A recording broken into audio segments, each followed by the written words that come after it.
kaget ya tadi Dokter Vito sendiri, sekarang udah ada Intan di sini nemenin pemirsa juga. Seneng kan? Karena dari tadi Intan di luar mantau nih ngelihat gimana sih prakteknya kalau ngebantuin orang yang terkena serangan jantung. Akhirnya Intan udah paham banget. Nah tadi kita juga udah lihat ya pemirsa tayangan bahwa itu dia manfaat-manfaat tidur di lantai. Tapi kita bukan mau bahas itu, kita mau membahas tentang asam urat setelah tayangan yang berikut ini. Jadi tadi pemirsa ya, dan kita tapi pastinya di sini bakalan membahas tentang asam urat lebih dalam lagi. Nah Dokter Vito, udah kena asam urat belum nih? Jangan dong. Jangan asam urat dong, kok gitu sih. Tapi ngomong-ngomong kita langsung bahas dengan ahlinya pada hari ini, Dr. Ahmad Faris SN, spesialis penyakit dalam FACP Vinasim. Wow. Dr. Faris, ini terus terang aja ya, asam urat ini banyak banget orang yang dikit-dikit sakit tulang-tulang asam urat, sakit engkel asam urat, makan dikit asam urat, hati-hati, semua asam urat yang disalahin. Nah, iya. Makanya kita akan bahas mengenai fakta atau mitos ya. Kira-kira secara umum aja nih, asam urat ini sebenarnya apa sih sebenarnya? Ya, asam urat itu salah satu pecahan dari purin. Purin itu salah satu bentuk dari protein yang kita makan ya. Oke. Jadi protein pecahannya itu nanti jadi purin. Nah, bentuk dari pecahannya itu sendiri nanti akan disimpan di tubuh kita itu dalam bentuk asam urat. Jadi sebetulnya purin sendiri memang yang biasa kita konsumsi hari-hari ya. Hanya kalau misalkan jumlahnya tinggi sehingga melebihi dari kadar yang bisa diolah oleh tubuh, maka dia akan mengendap di bagian-bagian tubuh kita. Salah satunya adalah sendi. Jangan lupa asam urat juga berdampak pada batu ginjal sebetulnya. Ya, ini yang sering dilupakan. Nah ini yang lebih seru dan lebih bahaya sebenarnya, karena batu ginjal bikin orang sakit ginjal kronis, akhirnya mungkin cuci darah di kemudian hari. Nah itu dia yang perlu kita bahas makanya Intan. Ya dokter, tapi kalau misalnya orang kan dikit-dikit tadi Dokter Vita juga udah bilang, dikit-dikit sakit, nyeri dikit dibilangnya asam urat, sakit sendi dikit dibilang asam urat. Nah yang membedakan asam urat itu dengan penyakit sendi atau hanya pegel-pegel biasa itu apa dokter? Ya seringkali sesuatu hal yang dikaitkan dengan nyeri sendi, bahkan pegel-pegel sendiri sering dikaitkan dengan asam urat. Nah, sedangkan asam urat ini yang lebih khas ya, kalau misalnya kita curiga ke asam urat itu, kalau misalnya ada peradangan sendi itu di daerah pangkal jari, pangkal ibu jari ya. Jadi apalagi terutama di ibu jari kaki. Nah, biasanya sendi-sendi yang sebesar itu. Nah, peradangan ini ya mudahnya kita bisa lihat ada nyeri, ada kemerahan, kalau dipegang agak anget. Nah itu tanda radang ya. Jadi kalau misalnya sekedar nyeri aja, tidak ada yang lainnya, nggak ada merah, nggak ada anget-anget, biasanya mungkin karena faktor aktivitas, kecapean, kelelahan, dan itu bisa. Tapi kalau misalnya sudah sampai ada nyeri, ada merah, ada kerasa anget kalau dipegang, kemungkinan itu radang sendi. Nah biasanya tadi di pangkal ibu jari. Dan kalau yang udah berat, biasanya ada muncul benjolan. Ya, kita sebutnya tofus ya. Nah, itu khasnya. Jadi pengendapan si asam urat di sendi itu membentuk namanya tofus. Nah, itu ini udah asam urat lah. Penyakit asam urat udah pasti asam urat ya. Yang jelas asam urat bukan karena kalau mandi malam yang jelas ya. Itu mitos ya jelas dah. Ngomong-ngomong kita udah punya nih fakta atau mitos berikutnya ya sebenarnya ya. Iya, coba yang pertama apa tuh? Fakta dan mitos yang pertama nih dokter, nih asam urat rentan terjadi pada orang yang kelebihan berat badan atau obesitas. Ini fakta atau mitos? Fakta. Fakta? Ya. Kenapa dok? Ya, jadi kalau kita bicara obesitas atau overweight atau kelebihan berat badan biasanya terkait dengan asupan yang banyak ya. Kalau asupan banyak tadi berarti ada asupan protein-protein tertentu, purin, terutama purin yang tinggi sehingga menyebabkan purin yang banyak di tubuh itu tidak bisa diolah, tidak bisa dikeluarkan, sehingga banyak penumpukan dalam bentuk asam urat di tubuh. Oh, jadi itu ya yang menyebabkan orang kelebihan berat badan akhirnya menumpuk dan asam urat jadinya. Ya, dan memang biasanya kalau asam urat ini juga terkait dengan tadi ada diabetes mellitus, ya, kejadian obesitas, darah tinggi, dan seterusnya. Nah ini ada fenomena menarik juga nih Intan. Biasanya kalau pasien itu datang ke tempat praktek ya, selalu yang datang tuh adalah istri-istrinya. Ini nih suami saya kena asam urat. Nah, apakah benar nih fakta atau mitos ya bahwa memang asam urat ini hanya terkena pada pria? Fakta atau mitos? Ya. Fakta. Fakta dokter. Jadi perempuan enak banget ya. Belum selesai faktanya. Belum selesai faktanya. Ya. Laki-laki 4 kali lebih tinggi, ini catatan ini ya, catatan laporan laki-laki lebih tinggi daripada wanita. Nah, tapi wanita akan meningkatkan risikonya setelah menopause. Ya, ini terkait dengan hormon tentunya. Ya. Ada hormon estrogen, di mana kalau dia itu lebih mudah untuk mengolah si asam urat untuk keluar. Nah, di laki-laki ini yang kadarnya nggak begitu tinggi, makanya dia berisiko lebih tinggi. Nah, tapi kalau pada saat perempuan sudah menopause, itu risikonya menjadi lebih tinggi. Oke, Ya. jadi itu ya yang menyebabkan pria beresiko dan juga wanita yang sudah Betul. menopause. Ya. Nah dokter, ini kan tadi dokter Vito sempat bilang ya, katanya, aduh makan dikit awas asam urat, makan dikit awas asam urat. Nah ini juga salah satunya yang biasanya kena sasaran adalah daging. Ini Ya. katanya kalau mengkonsumsi daging terlalu banyak juga dapat menyebabkan asam urat. Ini fakta atau mitos dokter? Fakta. Fakta Ya, juga? jadi daging merah, kemudian kalau baca-baca di bahasa Inggris itu namanya organ meat ya, atau bahasa kitanya jeroan. Jeroan. Jadi kalau jeroan, nah itu jadi kategorinya bukan high lagi, bukan tinggi, tapi sangat tinggi ya, very high. Nah itu kemudian beberapa seafood, ya, dan makanan olahan lainnya. Dan juga biasanya yang harus diperhatikan konsumsi alkohol ya. Alkohol dan minuman yang dengan pemanis fruktosa tinggi. Nah itu juga tinggi asam uratnya. Oke, dengan minuman pemanis fruktosa itu biasanya di minuman kemasan ya dokter? Iya betul. Oh, oke. Nah, tapi dokter kalau tadi kayak daging ini kan orang kan ini rata-rata orang banyak yang mengkonsumsi daging. Ini batas maksimal, maksudnya biar supaya nggak terlalu berlebihan konsumsi daging ini gimana Ya. dok? Dok, ini mewakili pertanyaan orang-orang yang suka sama jeroan. Iya, daging dan jeroan kan kasihan ya, Iya. ingin tetap merasakan dong pasti gitu dong. Ya kalau misalnya kita bicara jumlah, otomatis kita tidak bicara mengkonsumsi setiap hari ya. Oke. Ya, katakanlah 1 sampai 3 hari per minggu itu masih dalam batas normal. Tapi bukan berarti ada daging, kemudian ada seafood dalam 1 kali makan atau 1 hari, terus itu sama aja. Ya selang-seling tapi seafood sama daging jeroan. Dan Gitu. ya itu sama. Nggak setiap hari katanya kan? Ya beda-beda jadinya ya. Oke. Tapi jadi tiap hari. Hari jadinya, hari ini paru, besok apa ya gitu. Oke. Nah ini yang lain lagi ya, orang kan mungkin ada yang berpendapat bahwa oh kalau minum air nih biar larut semua tuh jeroannya. Nah ini minum air bisa mencegah orang dengan asam urat tinggi. Ini fakta atau mitos? Ya, fakta.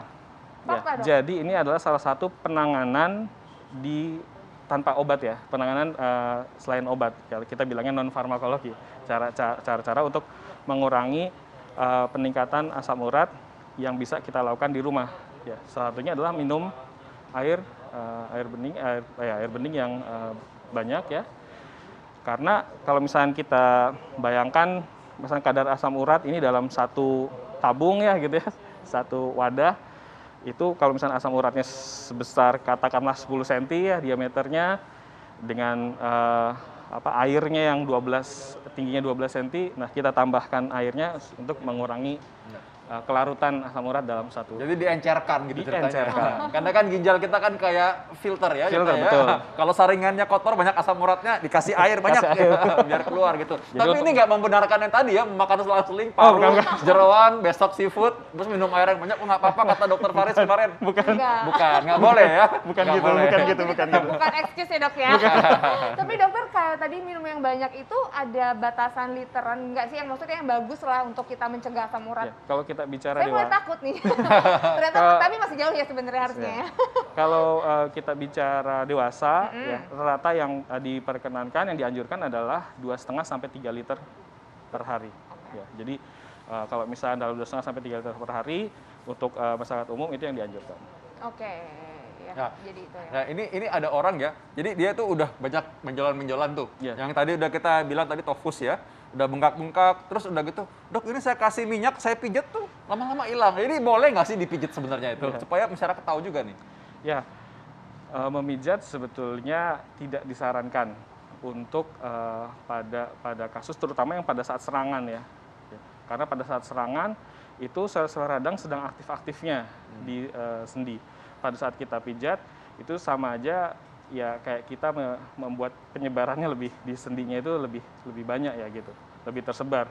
Nah, kalaupun misalkan kita mau pijat untuk mengurangi kekeraman otot di sekitar yang nyerinya, itu ya di daerah sekitar nyerinya, tidak di tempat nyerinya persis. Apalagi dipukul-pukul ya. Ada juga tuh dipukul. Saya bilang emang geprek Bu, dipukul-pukul gitu. Biar hilang Jadi katanya. lapar. Jadi urat geprek. Jadi geprek makanya ya. Ngomongin di lapar, nanti ada makanan dan yang kita mau lihat ya, apa aja tuh yang alami yang bisa mencegah atau mungkin malah memacu adanya. Iya, itu dia nanti di kita produsen bakalan ini. lihat ya apa saja makanan yang boleh dan tidak boleh dikonsumsi oleh penderita asam urat. Sesaat lagi tetap di Hidup Sehat.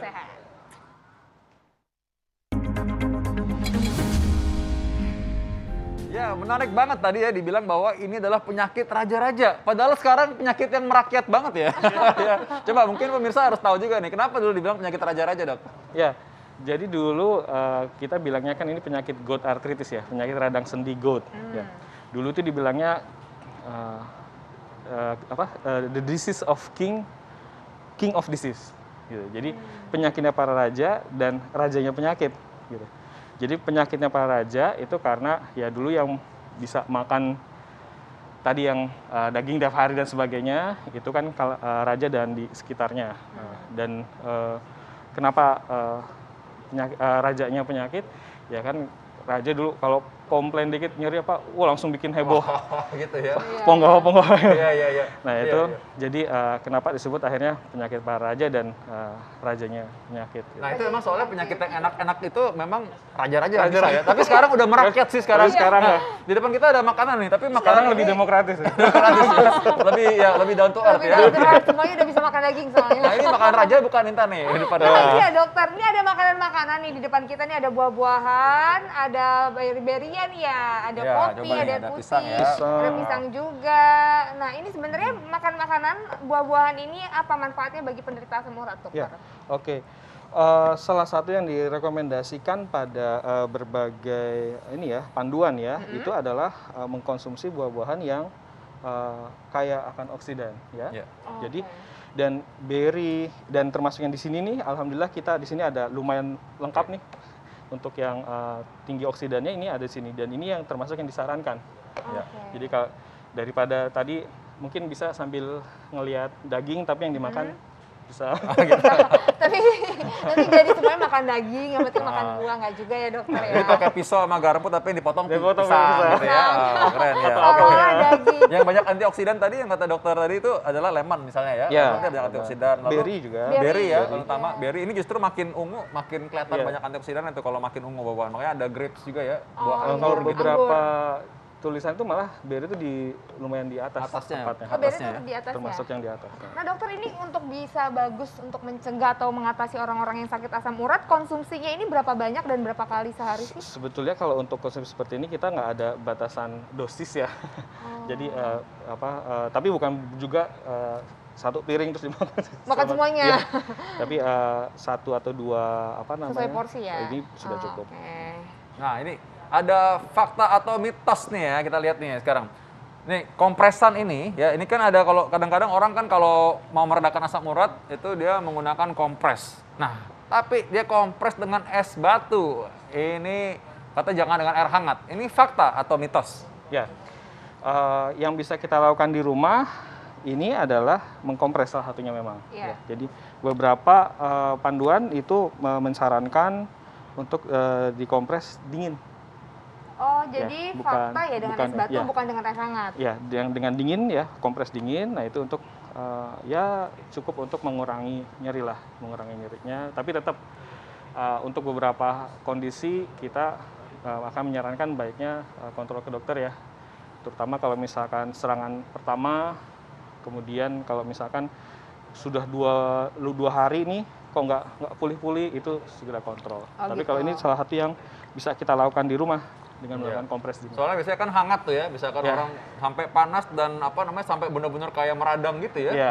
Ih, kasihan banget ya. Nah, tapi dokter, ini kan kayaknya jarang orang yang aku ngelihatnya ya, kalau di sekitar aku tuh jarang orang yang punya sakit asam urat terus tiba-tiba kayak udah hilang gitu aja. Ini emang katanya bener ya dok ya, asam urat ini adalah penyakit yang tidak bisa disembuhkan dan kalau sudah lama sekali diderita bisa menyebabkan dan memperburuk sendi secara Betul. permanen. Ini fakta atau mitos? Fakta. Fakta, Ya, Dok. fakta. Ya, jadi ini kan penyakit yang berkaitan dengan metabolisme tubuh. Ya. Jadi pada saat sudah terjadi gangguan metabolisme tubuh, sistem tubuhnya sudah berubah secara jangka waktu lama, secara lama, nah itu menyebabkan sudah tidak bisa dipulihkan kembali ke normal lagi. Nah, yang bisa kita lakukan adalah mengontrol. Ya, jadi mungkin kalau untuk sampai target sembuh itu sulit, tapi untuk mengontrol kita masih ada peluang untuk bisa mengontrol. Oke, nah Dokter Vito, ini di depan aku ada kopi nih. Dokter Vito suka kopi nggak? Ya, suka kopi, kadang-kadang minum enak, kadang-kadang orang kan buat teman begadang ya, Iya. biar melek katanya. Maksudnya mungkin apa dituang di matanya gitu. Enggak, ya diminum dong pasti ya. Diminum. Nah Oke. ini kopi kenapa nih dokter nih? Sama asam urat ini katanya bisa bermanfaat ya untuk Ya, penyakit asam urat? kopi ini juga terkait dengan beberapa isu kesehatan ya. Iya. Jadi bermanfaat, punya manfaat. Nah, termasuk dalam konteks metabolisme tadi ya. Jadi kalau dikatakan dari penelitiannya hubungan secara langsungnya memang belum ada ya. Tapi tidak membuat lebih buruk ya. Jadi turut jadi nggak bisa apa-apa membantu minum ya. kopi. Boleh untuk Berarti minum kopi, tapi kalau pakai paru goreng nggak Nah. boleh. sama kayak yang tadi. Itu pakai paru goreng jeroan, nggak bisa, Kalau nggak pakai boleh. gula Ya. dokter boleh? Gulanya tidak ya. Tidak Oh, ya. Iya, itu harus hati-hati juga ya, karena nanti bisa memicu penyakit lainnya ya. Ya. Ya, pola diet pola makan untuk penyakit GOUT Asam sebenarnya yang urat apa? disarankan itu diet yang untuk hipertensi, Diet untuk darah hipertensi. tinggi, Oh. ya itu kurang lebih sama. Nah jadi dan disarankan untuk rendah garam dan beberapa konsumsi buah-buahan yang mengandung antioksidan yang tinggi. Nah itu yang juga disarankan ternyata menurunkan asam urat cukup signifikan, cukup bermakna. Jadi kalau tahu asam urat, minumnya air bening aja ya kalau gitu ya. Air bening daripada minum kopi sebenarnya. Cuma memang kadang-kadang kalau ada orang yang maksa banget nih, ini kan pasti nih orang mau nanya ya.